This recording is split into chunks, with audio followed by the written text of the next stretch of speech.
ఉగాదికి వాలంటీర్‌లకి 10,000 ఇస్తామన్నారు. Free bus అని కూడా చెప్పారు. ఇప్పుడు ఏ విధంగా ఉంది? ఆ వాలంటీర్‌కి 10,000 ఇస్తా అన్న మాట వాస్తవమే కానీ ఆళ్ళకి ఇంకా అమలు చేశారో లేదనేది నాకైతే తెలీదు బ్రో. పోయినసారి జగన్మోహన్ రెడ్డి టైంలో వాలంటీర్‌లే ఒకసారి ఆయన పెట్టిన వాలంటీర్‌లే మున్సిపల్ ఆఫీస్ దగ్గర ధర్నా బీభత్సంగా చేశారు. ఆ టైంకి చేసిన ధర్నా గనక మళ్ళీ వాళ్ళు గనక చేయాలనుకుంటే ఈ పాటికి ఇంక పెద్ద రచ్చరంబోలు అయ్యేది. చేస్తే ఆ జగన్మోహన్ రెడ్డి కూడా దిగాడు అప్పట్లో. మరి వీళ్ళు కూడా చేస్తే దిగచ్చేమో. అంటే వాలంటీర్ వ్యవస్థ ఉపయోగం ఉందంటారా గతంలో? 100% ఉంది. వాలంటరీ ఉంటే గనక చెప్తున్నా కదా, లేనోళ్ళకి మిడిల్ క్లాస్ వాళ్ళకి గనక అవుతాయి. ఇప్పుడు ఇళ్ల పట్టాలు కావాలి. పోయినసారి ఇచ్చిన పట్టాలన్నీ క్యాన్సిలేషన్ చేస్తాను, కొత్త పట్టాలు ఇస్తారని చెప్పారన్నారు. అలా ఇవ్వాలనంటే ముందర మనకి ఒక వాలంటరీ ఉండాలి.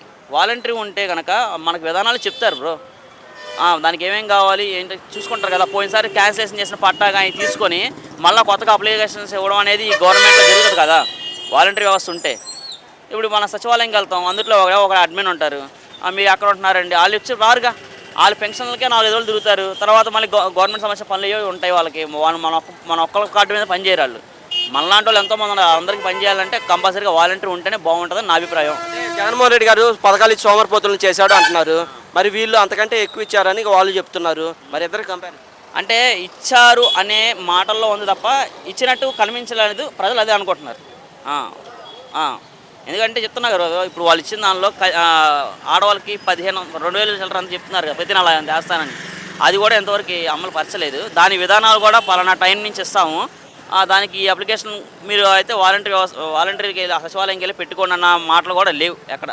కొన్ని అలా చేస్తున్న జనాలు నిదానంగా ఏదో ఒకటి అమలు చేసుకుంటూ ఉంటారు. ఎందుకంటే ఒకరోజు మీకు వారం టైం ఇచ్చి పలానా టైం నుంచి పలానా టైంలో అప్లై చేసుకోండి సచివాలయాలకు వెళ్ళాలంటే, లేదా తాలూకా ఆఫీస్కి వెళ్ళాలంటే జనాల దగ్గర టైం కుదరదు. ఎందుకంటే అందరూ కూడా పనులకు వెళ్ళేవాళ్ళు. విజయవాడ ప్రజలు పనులకు వెళ్ళేవాళ్ళే. పొద్దున్న పనికి వెళ్ళి సాయంత్రానికి 250-300 సంపాదించుకొని బతికేవాళ్ళే తప్ప మామూలు వాళ్ళు అయితే లేరు. ఇప్పుడు దానికి ఫ్రీ బస్ రాలేదు కదా బ్రో.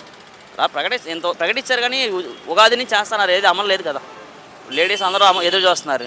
సంవత్సరం అయిపోయింది, ఇంకా 4 ఏళ్ళు ఇచ్చిన మాట తెప్పారని.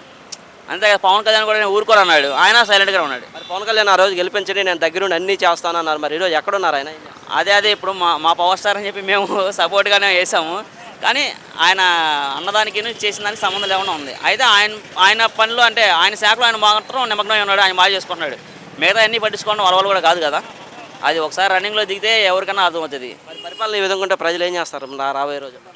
లేదన్నా, అంటే ఇట్లా డబ్బులు ఇస్తామనే మాట జనాలకు కక్కుతూ పడుతున్నారు. కానీ వాస్తవం చెప్పాలంటే నాకైతే ఇష్టం లేదు, ప్రాక్టికల్ చెప్పాలంటే.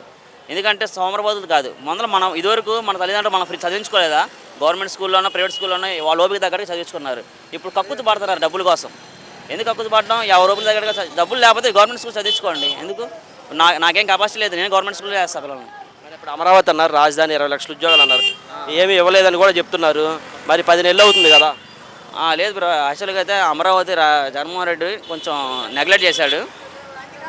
దాని ఎఫెక్టే ఇవాళ మనం చూస్తున్నాం. అది కనుక కంప్లీట్ అయ్యి ఉంటే ఈ పాటికి ఇంకా కంపెనీలు కానీ ఇండస్ట్రీస్ కానీ బాగానే వచ్చాయి. చంద్రబాబు నాయుడు గారిని కనుక పోయినసారి కూడా వదిలేసి ఉంటే ఈ పాటికి ఆంధ్రప్రదేశ్ ఒక కొలిక్కి వచ్చేది. ఆయన 3 రాజధానులు అని చెప్పి సగం నాశనం చేశాడు.